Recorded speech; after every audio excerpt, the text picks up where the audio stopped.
ഈശോമിശിഹായ്ക്ക് സ്തുതിയായിരിക്കട്ടെ.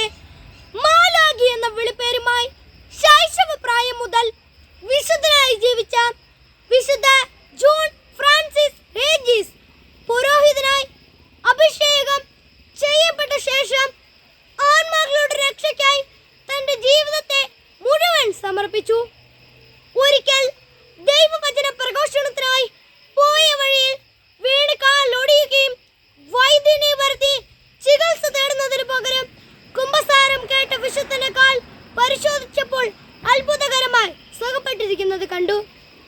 ഈശോയെ, എന്റെ രക്ഷക, എന്റെ ആത്മാവിനെ അങ്ങയുടെ തൃക്കരങ്ങളിൽ സമർപ്പിക്കുന്നു എന്ന് പറഞ്ഞുകൊണ്ട് 43-ാമത്തെ വയസ്സിൽ വിശുദ്ധൻ സ്വർഗത്തിലേക്ക് യാത്രയായി. ശരീരം ഒന്നിനും ഉപകരിക്കുന്നില്ല, ആത്മാവാണ് ജീവൻ നൽകുന്നത്. ഈ വചനം നമ്മുടെ ജീവിതത്തിലും